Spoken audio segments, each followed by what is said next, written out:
Voilà, on attend l'autre invité qui a du retard. Sagittaire, ne vous culpabilisez pas à cause d'un échec amoureux. Capricorne, vous aurez envie de vous affirmer par la vie. Alors, je sais. Vous êtes réveillé, Julien, aujourd'hui, là, c'est bon? Comment? C'est dur en ce moment, changeant d'heure. Et un nouveau point sur l'actualité proche de chez vous avec Sophia.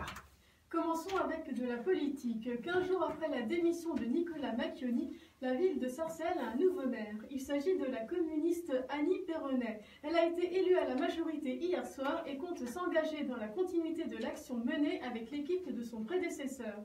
Elle n'a pas l'intention de tout chambouler. Poursuivons avec les impôts locaux des habitants de Magny-en-Vexin qui vont augmenter de 6%. C'est la deuxième hausse d'impôts des Magnitois en à peine 2 ans. La dernière augmentation a été de 4,5% en 2016. Christian Frelon, l'adjoint au maire chargé des finances, se justifie en invoquant la loi des finances 2017-2022 car il serait demandé des efforts sur les frais de dotation globale de fonctionnement. Les points positifs seront de voir la masse salariale augmenter de 4,5%. La cession du terrain au magasin Leclerc engrangera 1,4 million d'euros et les projets de construction et de rénovation seront effectués, par exemple une crèche à 1 188 000 euros. Passons à une bonne nouvelle. L'association Autisme Ensemble 95 prend en charge des tout-petits dès l'âge de 2 ans. Cela a démarré début février à Pontoise et leur méthode donne des résultats spectaculaires. La structure propose une approche globale de l'autisme et des troubles autistiques. L'idée est aussi de montrer aux parents comment faire pour qu'ils évoluent et d'accompagner les petits à l'école pour une bonne inclusion dans la société. À Argenteuil, une dizaine d'élèves des Coteaux étaient malades après avoir senti une odeur suspecte hier matin. Les sapeurs-pompiers ont effectué des mesures de résidus de gaz, des recherches dans les égouts et vérifié la chaudière. Tous les tests ont été négatifs. Le produit incommodant n'est pas encore identifié. Les élèves malades ont été examinés par des médecins du SAMU et selon eux, il n'y a rien d'alarmant. Les cours ont repris dans l'après-midi.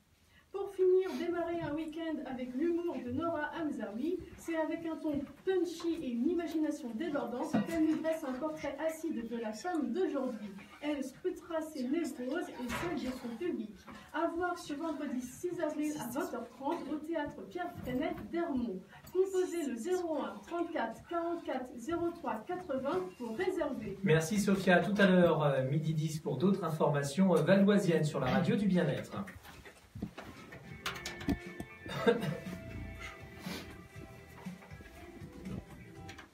Florence arrive dans un instant avec le bar de l'économie. Le maire d'Enghien-les-Bains est invité de votre émission jusqu'à 10h.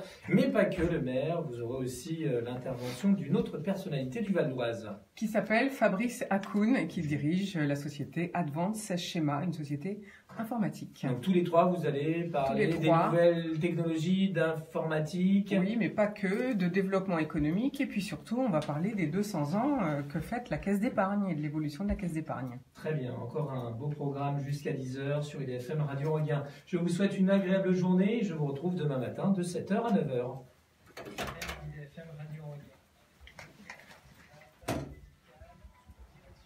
C'est bon, tout se passe bien? Oui.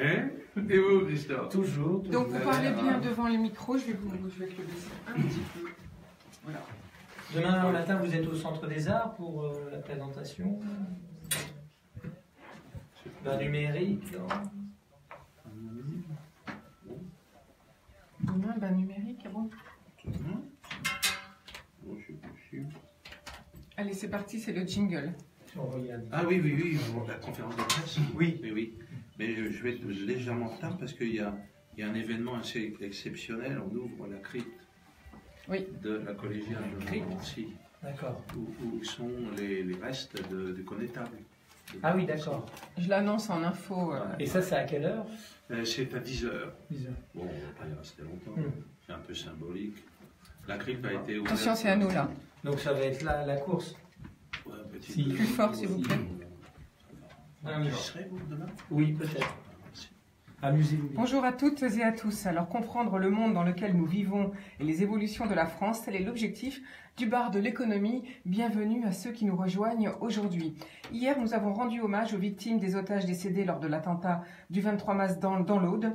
Et aujourd'hui, toute l'équipe de notre radio adresse ses plus sincères condoléances à la famille de Mireille Knoll, décédée également le 23 mars après une agression antisémite d'une extrême violence. Pensez, 11 coups de couteau et l'incendie de son appartement parisien. Donc je le disais, ce vendredi 23 mars, il faut savoir que c'est une rescapée de la rafle du Veldiv et qu'elle avait 85 ans. Si un hommage est rendu à Arnaud Beltrame et aux autres victimes de l'Aude aujourd'hui vers 11h30, une marche est proposée ce soir en hommage à Mireille Knoll. Alors j'accueille tout de suite nos invités aujourd'hui. Philippe Sueur, bonjour. Bonjour à tous. Vous êtes le maire d'Enghien-les-Bains, premier vice-président du conseil départemental et président du comité d'expansion économique du Val d'Oise, mais vous êtes aussi le créateur de la caisse d'épargne Île-de-France telle qu'elle est aujourd'hui. Vous en étiez d'ailleurs le président du conseil de surveillance jusqu'à il y a peu de semaines et vous êtes administrateur de Natixis. Avec vous, j'aimerais que l'on parle justement des 200 ans de la caisse d'épargne. Qu'est-ce qu'elle est aujourd'hui? Qu'est-ce qui a permis qu'elle soit à ce niveau maintenant?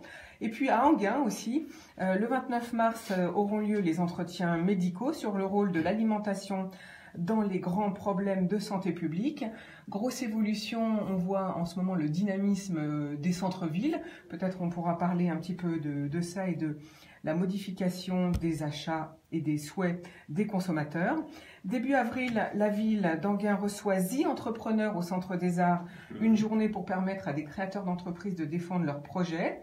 Et à noter la possibilité prochaine avec la 3D de visiter la crypte de la collégiale de Montmorency où on pourra voir aller voir la crypte du connétable, où est enterré le connétable.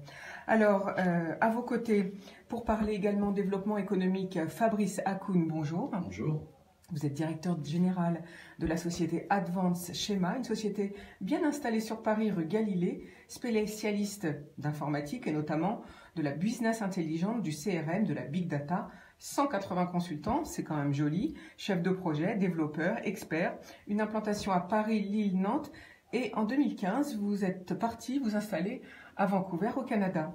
Alors, avec vous, nous parlerons de votre entreprise, bien sûr, mais aussi, j'aimerais votre avis sur la technologie blockchain. On en a beaucoup parlé lundi, parce qu'on parlait des crypto-monnaies, et puis sur l'entrepreneuriat, l'évolution en France, car en tant que membre du Conseil stratégique pour l'attractivité, qui se réunit autour du président de la République, votre avis sur les questions économiques pour accroître notre activité et les réformes me semble tout à fait intéressante. En plus, vous avez une expérience indienne. On aimerait bien, on sait que les ingénieurs indiens sont quand même de très haut niveau, donc on aimerait bien votre sentiment sur l'économie indienne.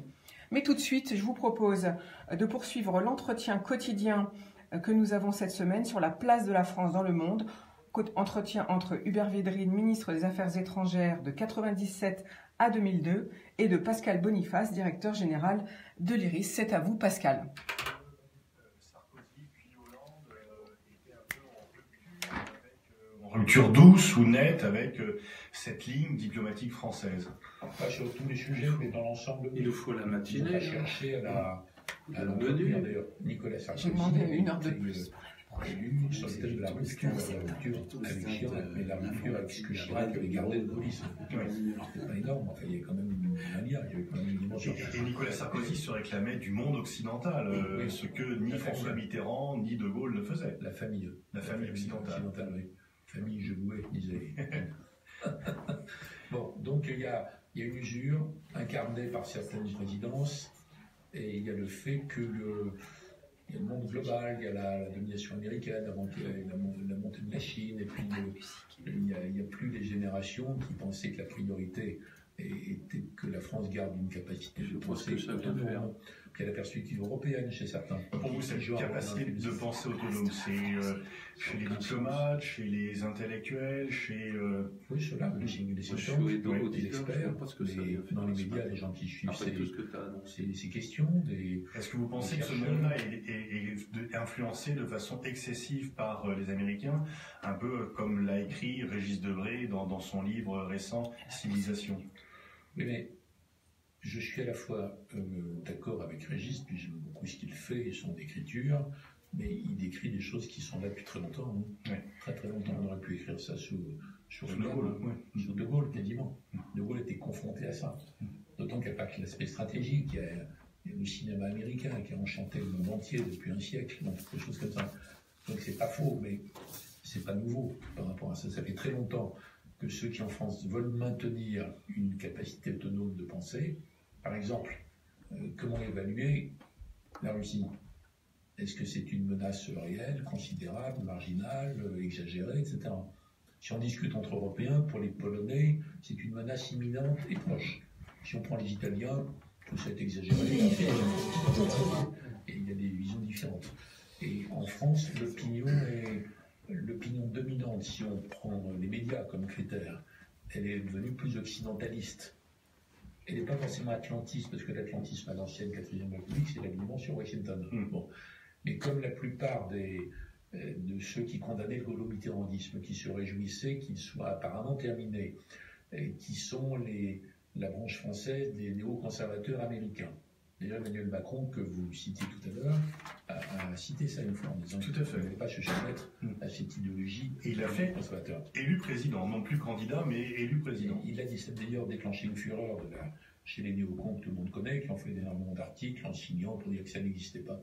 Donc c'était assez rigolo. Donc la bataille n'est pas finie en fait. Par rapport à ça. Parce qu'en France, peut-être la France pourrait reconstruire une politique. Il ne s'agit pas d'envoyer à la poubelle tout ce qui a été fait avant, par exemple.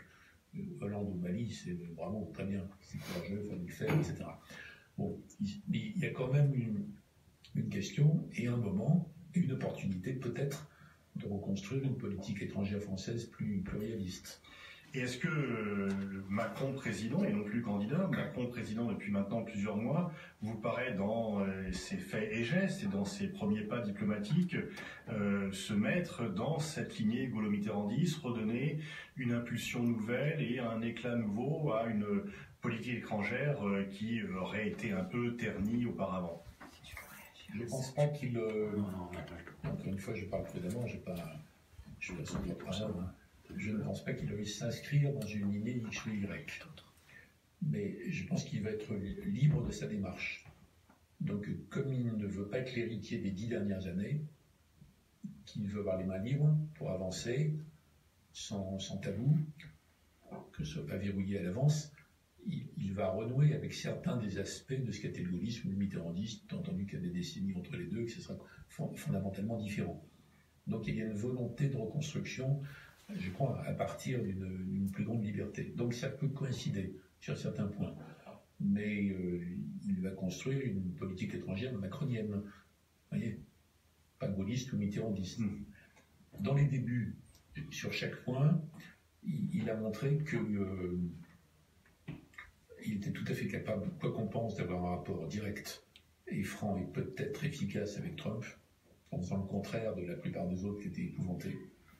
Il a montré que... Avec Trump, il fait un peu de calinothérapie. Il le berce, il le couvre d'éloges, mais tout en s'opposant assez nettement, notamment sur l'accord de Paris ou même sur l'Iran, à la politique de Trump. Oui. Certains disent qu'il achète à la baisse. Il a noué une relation. En se disant, ça ne peut pas nuire, finalement. Bon, ça n'a pas eu d'effet sur l'affaire climat. Non, mais la France a pris une position excellente, et le monde entier. Ils ont trop fait des bêtises qu'ils veulent, mais nous on continue, on s'en fiche. Sur l'Iran, c'est plus compliqué. Donc le prochain grand rendez-vous, c'est l'Iran en fait. Qu'est-ce que vont faire les autres co-signataires? Pas que la France, mais la France notamment. Si Trump va au bout de sa politique consistant à casser cet accord qui est excellentissime, qui est un résultat magnifique d'Obama. Et quand on voit la politique de Trump et des républicains et les manœuvres des places d'Aran en Iran, qui rêvent que l'accord soit annulé pour venir les sièges, on mesure mieux aujourd'hui à quel point Obama était courageux, intelligent, stratégique. Bon, si Trump, qui refile le début au Congrès en disant c'est pas moi qui décide de complètement de décertifier l'accord, donc ça rend la possibilité de resanctionner, etc., etc. Donc on revient dans la très très très mauvaise situation d'avant. Là, la responsabilité, c'est celle des autres co-signataires. Mais ce n'est pas le monde entier, contrairement à l'affaire climat. Donc c'est la France, c'est quand même poids lourd. L'Allemagne, oui, la Russie, la Chine. C'est quand même énorme. C'est le Conseil de sécurité moins les États-Unis plus l'Allemagne. Donc là, à mon avis, il y a un rendez-vous historique. Et c'est là où on verra, mieux encore qu'en analysant les tout débuts, vous voyez, quelle est la ligne à venir. Alors, Emmanuel Macron a tenu des propos tout à fait clairs et courageux à l'avance, en disant que la France était absolument pour l'application de l'accord nucléaire tant que les Iraniens le respectent. Et l'AIEA, l'agence spécialisée, dit périodiquement que l'Iran respecte l'accord. Donc ça, c'est une question qui est devant nous. Qui on va voir très, très prochainement. Merci beaucoup Pascal Boniface, merci à vous Monsieur le Ministre. On vous retrouve tous les deux dès demain matin. Alors Philippe Sueur, donc je parlais en introduction, nous rendions hommage aux attentats et à Mireille Knoll assassinée lâchement, il faut le dire. Peut-être un petit mot parce qu'il y a une grosse communauté juive, notamment à Enghien. Oui, bien entendu, dans le Val d'Oise, bien sûr sur Sarcelles, qui est sur Montmagny, où nous avons enregistré avec beaucoup d'inquiétude et d'émotion l'agression d'un adolescent il y a moins d'un mois, brutalement, gravement. Par des jeunes. Donc nous sommes en totale communion. Mais le crime qui vient d'être perpétré sur Mireille Knoll, c'est une fois de plus la démonstration d'une cruauté, d'une imbécilité en même temps totale, qui est nourrie bien sûr de cette haine qui est irrationnelle. C'est un travail de communication, de sanction, d'abord, d'intolérance de ce qui n'est pas tolérable. Il faut à un moment donné qu'il n'y ait plus de tolérance sur l'intolérance elle-même. Mais c'est à chaque fois une prise de conscience. On s'était malheureusement déjà légèrement réendormi dans une certaine sérénité. Et voilà que ces deux faits nous rappellent aux tristes réalités du fanatisme qui se nourrit le plus souvent de la pauvreté intellectuelle de l'individu, de son absence de culture, parfois aussi dans certains domaines géographiques de la pauvreté. Voilà. Alors, sur Mireille Knoll, c'est effectivement une indignation partagée de toute la France, surtout à un moment où, c'est vrai, on a un sentiment que l'antisémitisme se cristallise trop fortement. Sur l'attentat de l'Aude, c'est bien entendu pareillement notre communion totale. Nos drapeaux à Enghien sont en berne, nous observerons la minute de silence. Mais je voudrais dire un mot en hommage au colonel Beltrame, et pas seulement à ce colonel exemplaire, mais à ce que représente la gendarmerie et l'idéal de la gendarmerie. Le colonel Beltrame était un jeune homme encore, un homme dans la force de l'âge, comme on dit, un jeune homme. C'était un Saint-Cyrien. Quand on mesure le parcours de travail pour les classes préparatoires, les concours d'une très haute difficulté pour devenir Saint-Cyrien, et accepter ensuite des missions qui sont celles qui révèlent son idéal, eh bien, ça veut dire qu'il y a une vraie idée de la France, il y a une vraie idée du sacerdoce public. Et là, je crois que tous les Français doivent s'incliner, non seulement, effectivement, sur sa mémoire, sur son acte, mais sur ce que représentent également les forces de sécurité en France. Oui, on a beaucoup de chance en France d'avoir des forces de sécurité aussi dévouées. Et c'est vrai que Arnaud Beltrame devient du coup un symbole pour nous tous. Merci beaucoup. Et c'est très sordide ce que je vais dire en même temps. Mais voyez-vous, cet homme a épousé un idéal pour gagner 3 ou 4 fois moins que son bagage intellectuel, universitaire et d'école supérieure aurait pu lui permettre de gagner. Ça veut dire qu'il y a quelque chose dans son âme. Oui, alors là, vous posez carrément le problème de l'échelle des salaires. Vous dites qu'il y a certains métiers qui ne sont pas reconnus finalement. Totalement. Merci en particulier dans les grandes fonctions publiques de l'État et les fonctions à risque. Alors, parlons un petit peu de la Caisse d'épargne, si vous voulez bien, Philippe Sueur. La Caisse d'épargne Île-de-France agit sur un territoire qui compte 12 millions d'habitants, 455 agences, 29 centres d'affaires spécialisés. et elle accompagne donc beaucoup d'acteurs économiques. Alors comment en est-elle venue à ce parcours? Volontiers. Alors d'abord, tout à l'heure, vous avez dit que j'étais le créateur. Non, je suis le président initiateur de la fusion de 3 caisses qui formaient à l'époque le réseau francilien. J'étais président depuis 16 ans de Île-de-France Nord, à côté d'Île-de-France Ouest, et d'une caisse beaucoup plus puissante que nos 2 premières cités, la caisse de Paris, Île-de-France Paris.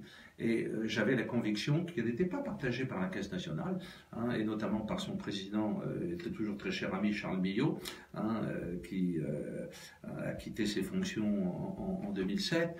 Pourquoi? Parce qu'on faisait émerger, c'est vrai, une énorme caisse régionale.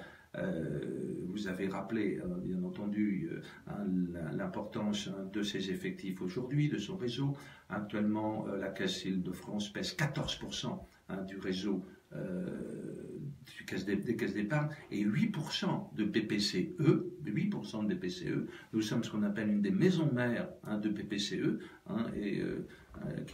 et Natixis est l'une de nos filiales. Donc j'étais à l'initiative parce que j'avais la conviction qu'il fallait une grande caisse régionale, ce qu'elle est devenue. C'est la première caisse française, pas seulement de nos réseaux, mais de toutes les caisses régionales mutualistes, aussi bien au-delà de la BRED, du Crédit Agricole Île-de-France et des autres caisses. Voilà, il fallait cet outil au service de nos populations et particulièrement au service des professionnels, parce que nous étions très en retard, les caisses d'épargne, à se mettre au service de l'entreprise, un peu des PMI-PME. Maintenant, nous avons accédé au niveau des grands financeurs de l'Île-de-France, des grands projets, notamment du Grand Paris. Nous sommes dans tous les tours de table, les plus importants, le financement des tramways, et évidemment les grands projets qui émergent en ce moment. Alors, à signaler juste les actions de la Caisse d'épargne ce mois de mars, tous ceux qui fêteront leurs anniversaires, c'est-à-dire de 18 ans, donc l'âge légal, entre janvier et mars, eh bien, allez à la Caisse d'épargne pour tous ces jeunes. La bancarisation gratuite est proposée pendant les 4 prochaines années. Oui, c'est une offre plutôt sympathique. Oui, c'est sympathique. Alors, bon, il n'a pas échappé, parce que ça commence à se diffuser sur l'ensemble des médias, mais les caisses d'épargne fêtent leurs 200 ans. 1818, c'est l'année de notre naissance. Le projet de François de la Rochefoucauld et de Benjamin Delessert a été présenté il y a exactement 200 ans.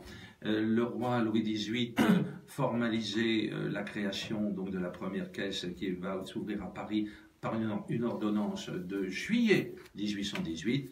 Et la première officine, boutique, on dirait à l'époque, s'ouvre en novembre à Paris, pas très loin du siège actuel, rue du Louvre, de notre Caisse d'épargne Île-de-France.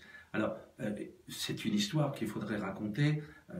Elle va être certainement largement diffusée durant cette année, mais je reviendrai volontiers sur votre antenne pour vous raconter qui était Benjamin Delessert et François de la Rochefoucauld. J'en dis simplement un mot. C'était bien sûr des grands philanthropes.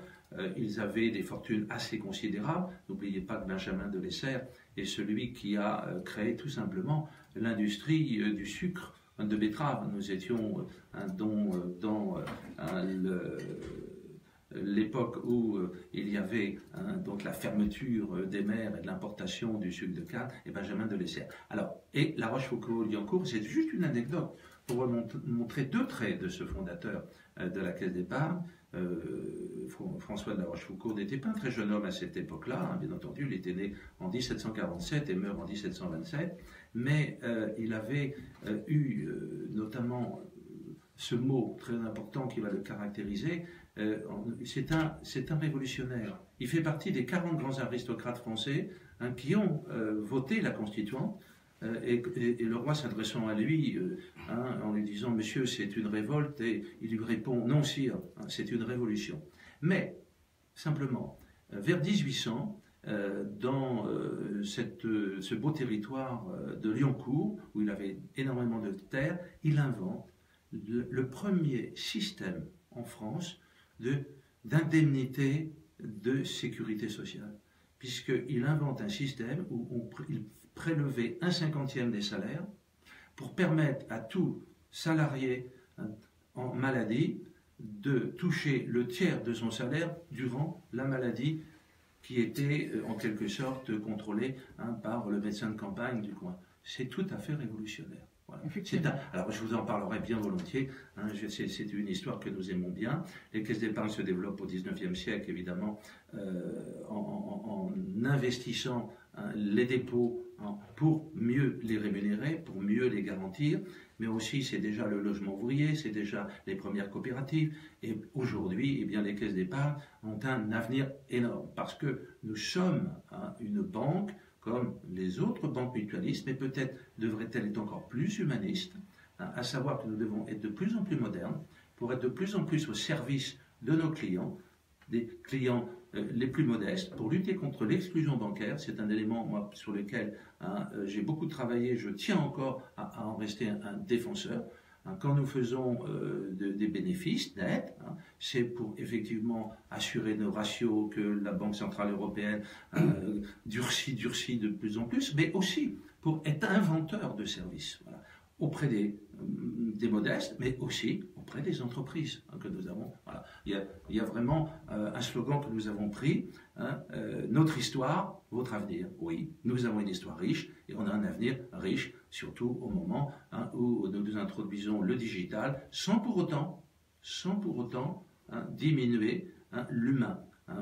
Nous avons 4200 agences, il y aura des regroupements, mais pas autant que d'autres banques sont amenées à faire aujourd'hui. Donc ce que vous voulez dire, c'est que l'agence physique, c'est important, le contact humain est important. C'est très important. Nous voulons conjuguer les deux. Alors, le groupe va investir 750 millions dans la digitalisation pour l'amener effectivement au client qui, lui, ne veut pas se déplacer, mais nous garderons le contact humain. Alors peut-être Fabrice Hakoun, vous voulez réagir sur le digital, parce que ça c'est un mot qui vous parle. Oui, c'est un mot qui nous parle, puisque nous sommes spécialisés justement dans la transformation digitale et nous intervenons en particulier au sein du groupe BPCE pour un certain nombre de filiales. Et je rejoins complètement M. Sueur sur la question. Le digital n'est pas là pour remplacer l'humain, il est là pour aider, pour proposer de nouveaux services, pour améliorer les services qui sont proposés. Et il ne faut surtout pas opposer l'un à l'autre, parce que quand on oppose l'un à l'autre, on se met dans une posture où on résiste, alors que c'est le sens de l'histoire. Et vous savez très bien que quand on résiste au sens de l'histoire, on la subit au lieu de la faire. Oui, au lieu d'être un acteur. Exactement. Alors, une petite question à tous les deux. Il y a des pays en Europe qui n'utilisent plus la monnaie papier. Est-ce que, alors au contraire, les Allemands utilisent énormément les espèces. Quelle évolution pour la banque et pour la monnaie, justement? Qu'est-ce que vous en pensez? De quoi pour la France? Quelle évolution de consommation des Français? Bon, là, on est sur plutôt des comportements, des cultures. Ça fait raison de rappeler que en Allemagne, le paiement par carte bancaire n'est pas majoritaire. On continue à payer beaucoup en espèces. C'est d'ailleurs pour l'Allemagne qu'on a édité le billet de 500 €, dont le retrait donc est fortement envisagé, mais vous avez le chèque y est pratiqué, le virement aussi, mais vous avez des pays comme le Danemark où il n'y a plus de chèque depuis des années. Je crois que la Suède et la Norvège vont également franchir le pas. La France, nous avons encore des paiements par chèque que les banquiers n'apprécient pas parce qu'il y a un coût effectivement de traitement qui est plus lourd, mais on ira de plus en plus vers le paiement sans contact d'abord, donc le paiement par les cartes et sans contact, le paiement sur smartphone qui est de plus en plus à la portée de tout le monde, dont les virements peuvent également être faits. Donc là, nous suivrons, je pense, on a aussi peut-être le devoir pour certaines techniques, puisque nous avons été d'ailleurs le groupe Caisse d'épargne parmi les premiers à mettre des moyens de paiement en smart comportement, en quelque sorte, nous devons à la fois accompagner et parfois même devancer. Est-ce qu'on peut envisager que la Caisse d'épargne réfléchirait à un modèle de paiement direct avec son téléphone? Oui, bien sûr, mais on peut déjà. C'est pas. Eh ben, écoutez, on va attendre les avancées technologiques dans ce domaine. Je vous propose tout de suite de faire les systèmes qui sont PayPal, Apple Pay, ça, tout. On a initié. Je vous propose de faire tout de suite une pause musicale avant de changer de sujet. Ouais, je vais cliquer. Merci. Nous, on s'est déjà mis en signature digitale dans toutes nos agences. Ah oui. Toutes nos agences. Donc ça veut dire quoi la signature digitale pour toutes les agences? Tu ne signes plus un papier, tu signes la tablette. Toutes les agences sont équipées. C'est content. Ça évite d'avoir des papiers qui traînent. C'est fini ça. Je sais que depuis Apple Pay, maintenant je fais que du paiement avec mon iPhone. Quoi. Vous faites que... Oui. Ah ouais, je sors plus ma carte bancaire. Je passe pas dès qu'il y a On a eu PayPal depuis longtemps. Hein.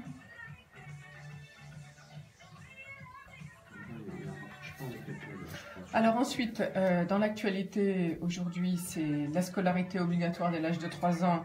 Et puis, peut-être on peut parler de ça quelques minutes. Et puis ensuite, le dynamisme des centres-villes. Ouais. Et après, je passe la parole à M. Akoun. On y retourne là dans 10 secondes. 10 secondes.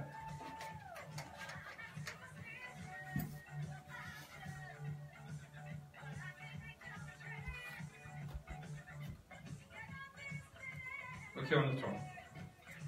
Vous avez reconnu notre pépite musicale du jour, c'était Amy Stewart, souvenez-vous, des bons souvenirs en tout cas pour tout le monde je pense.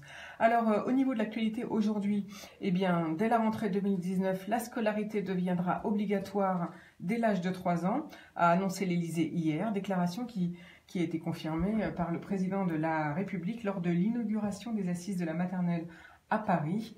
Cette mesure devrait passer bien sûr par une loi et elle concerne tout de même 26 000 enfants, puisque 97% d'entre eux sont déjà scolarisés dès cet âge, selon les statistiques du ministère de l'Éducation. Alors, est-ce que ça va changer beaucoup de choses pour la ville d'Enghien, Philippe Sueur? Non, vraisemblablement pas.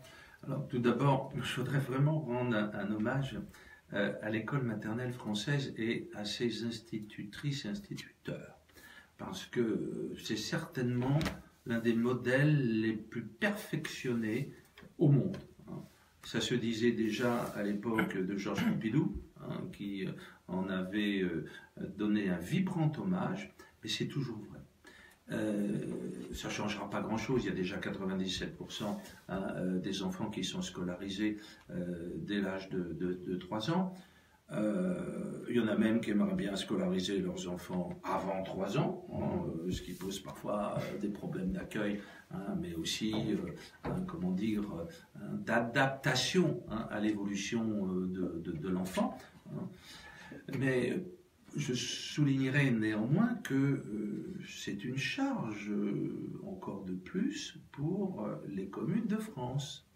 Parce que l'école maternelle comme l'école élémentaire, donc l'ensemble de ce qu'on appelle les cycles primaires, pour leur matérialité, sont à la charge des communes.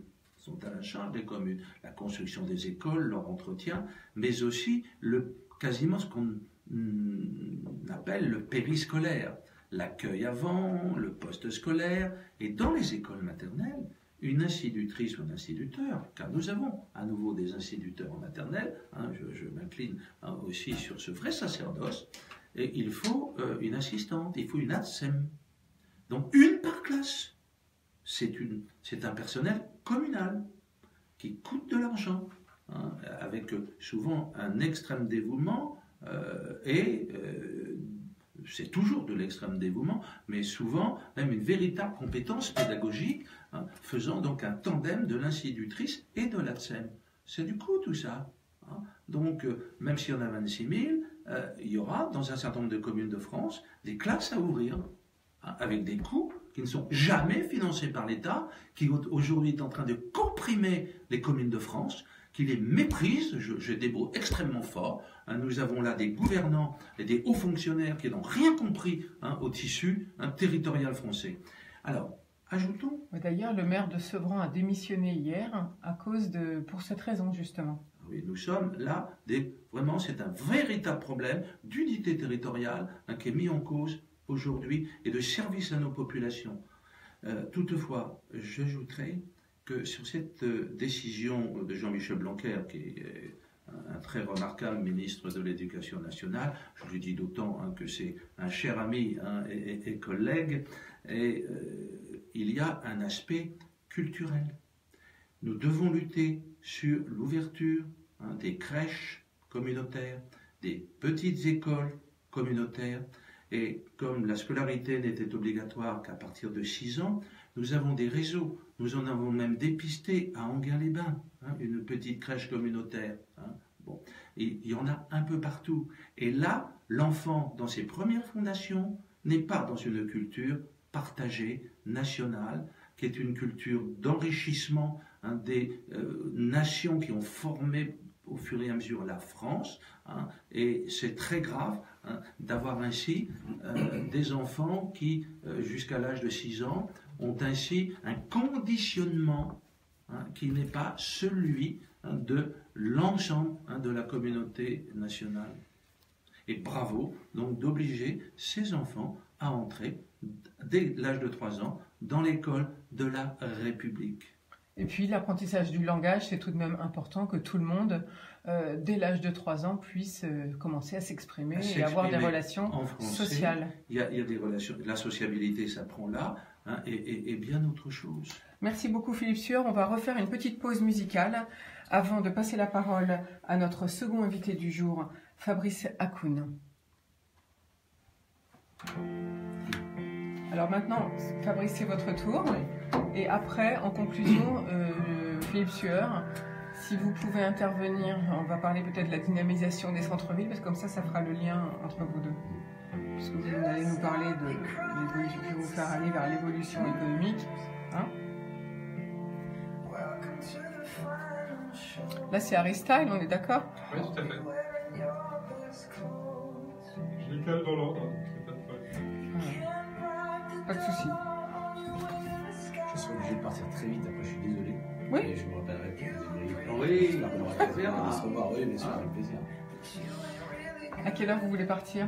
Dès que possible en fait, parce que j'ai mes clients à 10h au bureau, donc ça sera de toute façon, je suis venu en moto pour ça. Quand on a fini votre passage, on fait une petite pause musicale. Donc là, vous pouvez partir si vous voulez. Il n'y a pas de souci. Et après, je garde Philippe Sueur pour la dynamisation des commerces en centre-ville.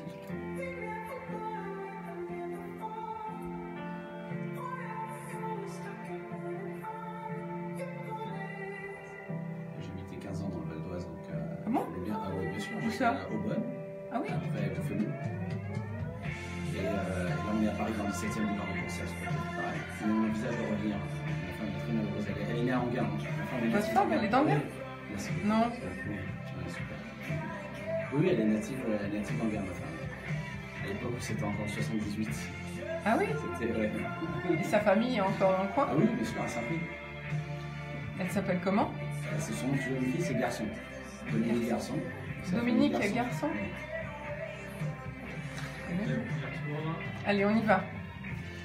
Oh, c'est drôle ça.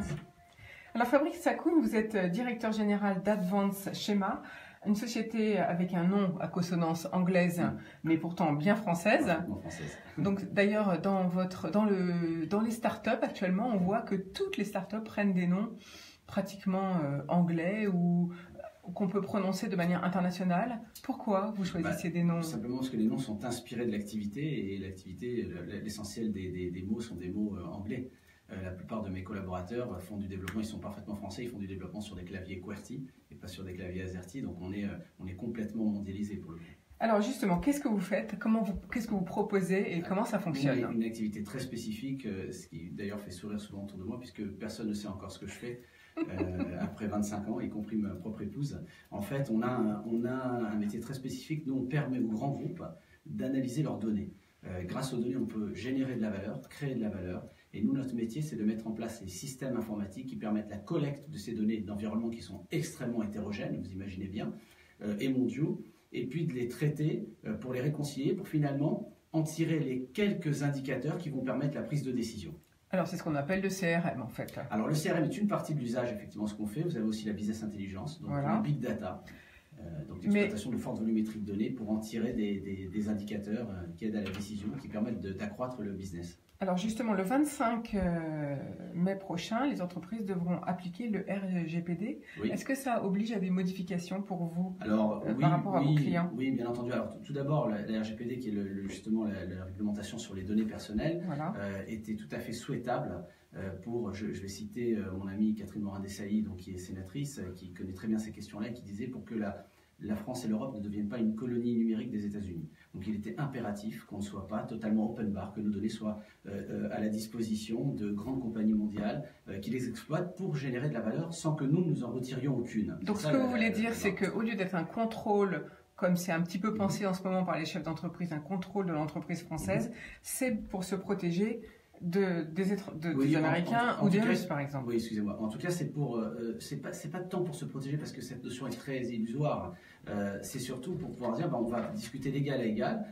Si vous voulez créer de la valeur à partir des données qui sont les nôtres, il faut que nous en profitions aussi, ou en tout cas que nous ayons cette maîtrise. Donc il est impératif que nous ayons cette maîtrise et au niveau européen. Donc bien sûr que ça a un impact sur les systèmes d'information. Les grands groupes vont devoir s'organiser pour faire face à cela, et c'est tant mieux pour les sociétés de conseil.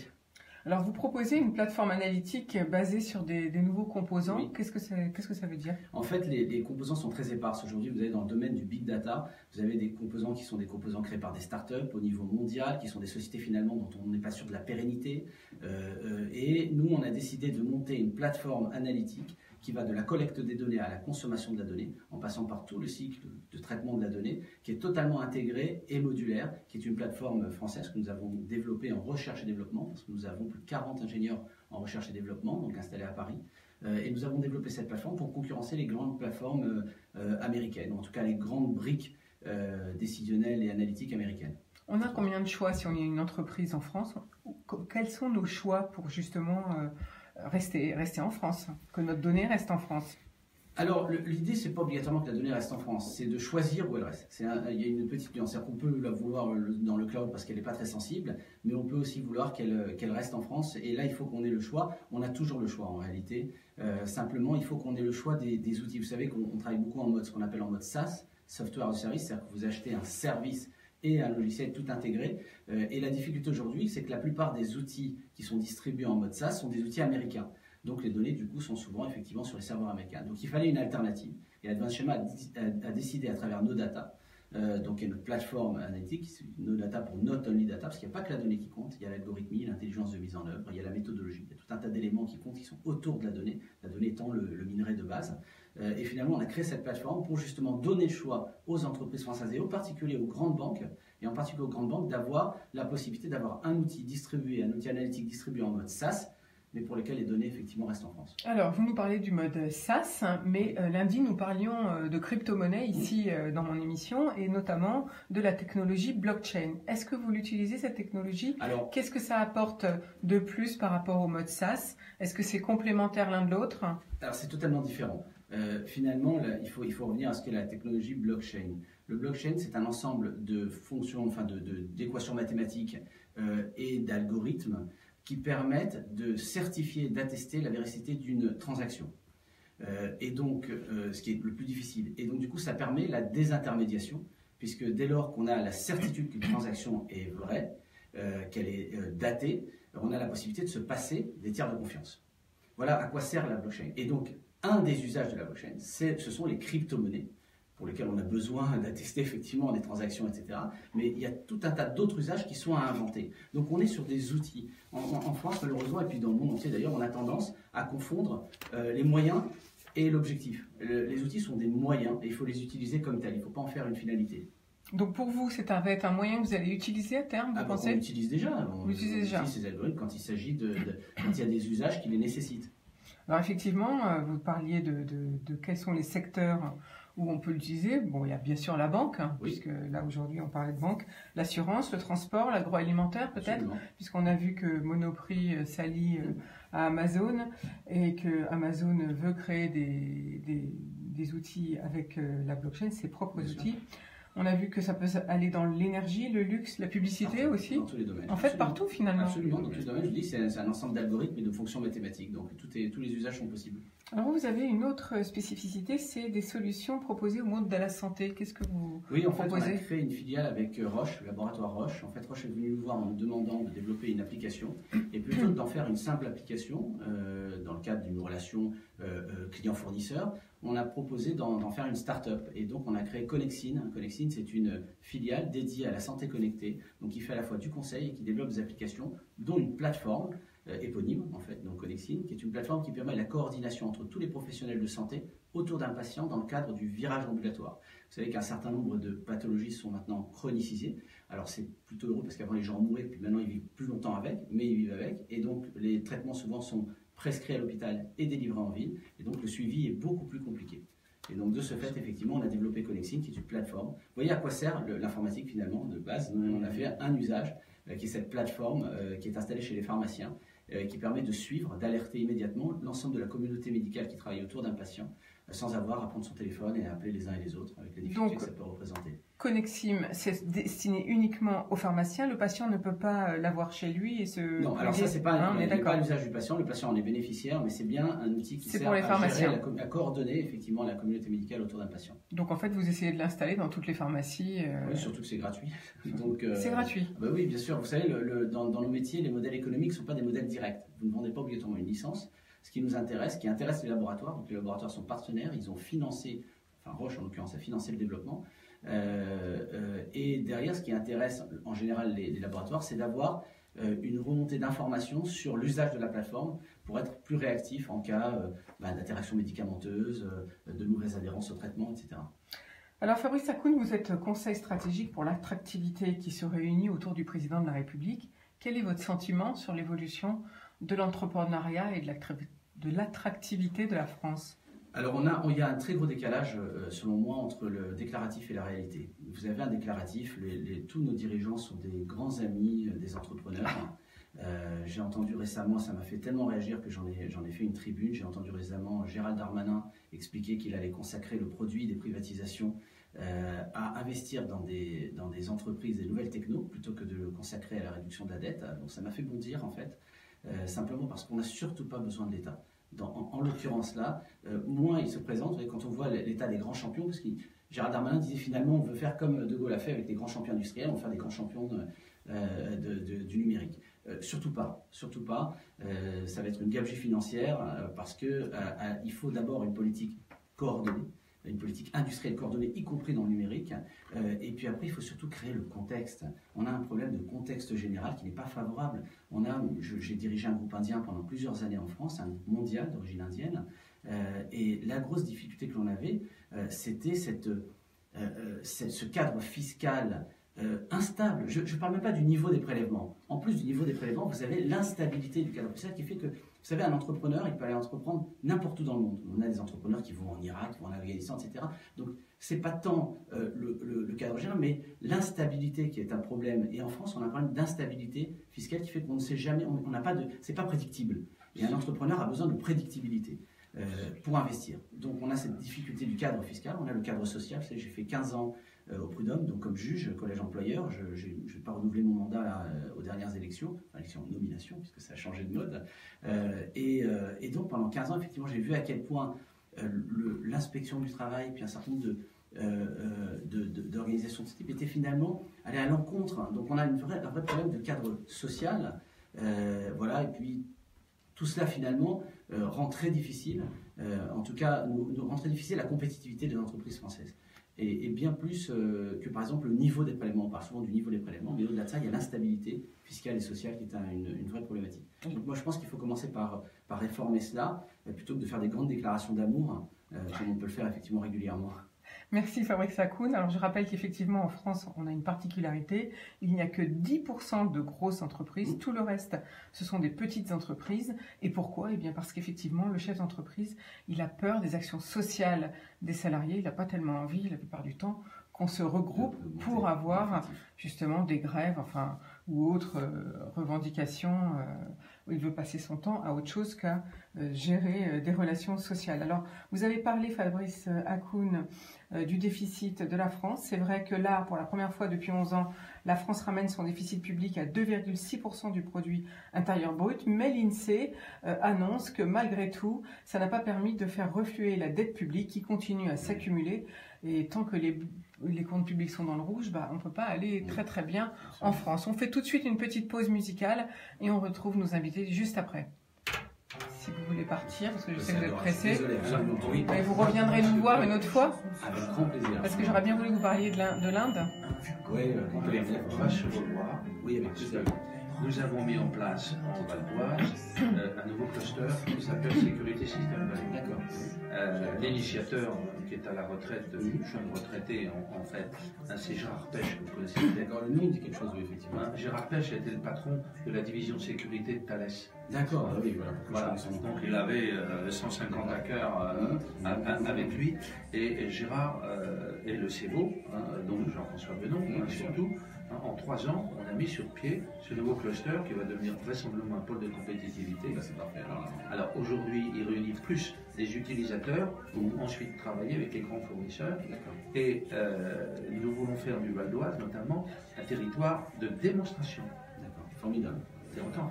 Dans des domaines dont la sécurité médicale. Oui, absolument. Est-ce que vous, là, la plateforme, oui, c'est ça, c'est absolument. Elle est à votre disposition. Vous voyez, ça, c'est absolument génial. Écoutez, je suis ravi. J'espère vraiment qu'on aura l'occasion de savoir. À bientôt. Merci beaucoup. Si vous voulez revenir, vous me faites recontacter. Bien sûr, oui, par agence. Merci beaucoup. Je suis désolé de voir ça comme ça. C'est pas grave, c'est normal. Pour partir, là.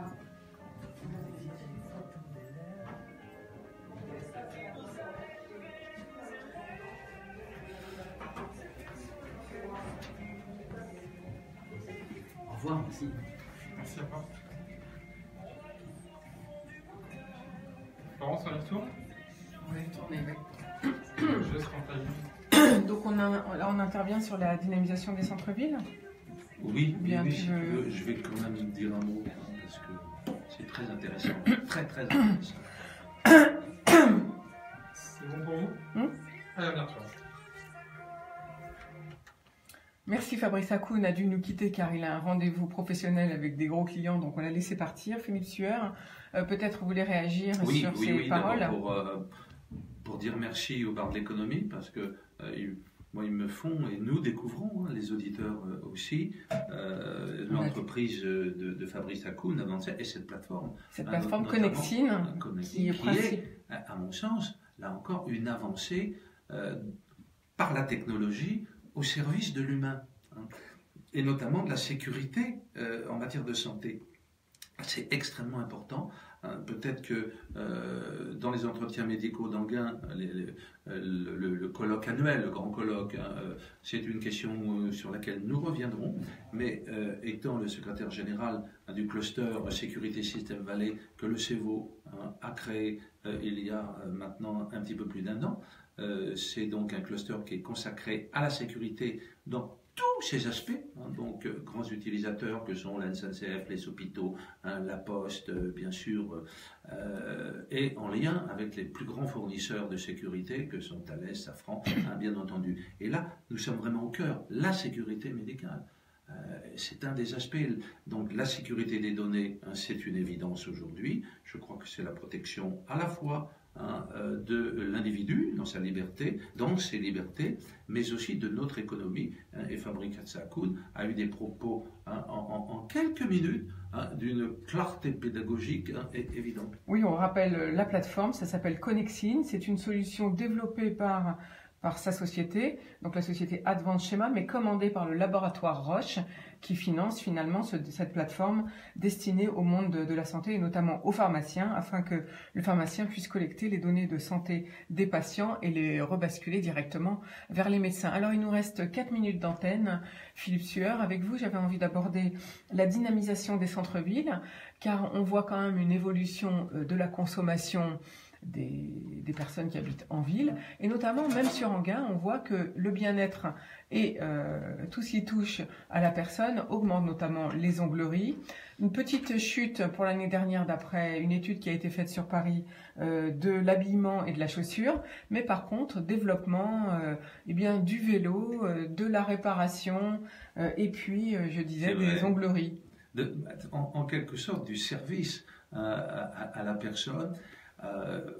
Il y a une culture du corps qui peut-être se répand un petit peu plus, j'allais dire se dédiabolise. Oui, parce que nous sommes quand même d'une culture d'éducation pour ma génération, où on nous apprend comment dire, à ne pas faire de nombrilisme, à être au-dessus, en quelque sorte, de l'égocentrisme. Et là, une sorte de libération du complexe. Est-ce bon pour l'individu, sans doute pour son bien-être, mais c'est bon aussi pour une forme d'économie de service. Sur Enghien, nous avons 19 instituts de beauté auxquels s'ajoutent maintenant les ongleries. Nous en sommes tout à fait ravis. Enghien est une ville qui se veut de bien-être. Ça ne se décrète pas, ça se construit. C'est pas évident. La commune, donc la ville, en tant que collectivité, veut y participer au maximum, mais c'est aussi l'affaire de tous. Et il y a, au regard de votre première interpellation du centre-ville, de la revitalisation, nous constatons une sorte de détachement, voire d'éloignement des grandes surfaces, de ces temples, ces usines de la consommation, avec ces modes, avec ces techniques, y compris pratiquement le conditionnement par l'organisation, par l'odorat, puisqu'on sait très bien que dans beaucoup de sites, on diffuse un certain nombre de parfums ou d'odeurs, l'odeur de la viennoiserie, qui est totalement diffusée artificiellement, mais qui peut donner faim et se faire saliver. Eh bien, on voit la difficulté de Carrefour aujourd'hui. On observe que dans notre périphérie, ici même, autour d'Enghien, sur le secteur de Saint-Brice, il y a un tassement très fort et en parallèle, et tant mieux, on revoit des activités de centre, ne serait-ce qu'alimentaires. Enghien qui n'avait plus que 2 bouchers et ses boulangeries, ces 4 boulangeries, nous avons donc à nouveau 3 fruitiers, dont 2 puisque rue de Morat qui sont face à face. Nous avons Nouville fait revenir un fromager.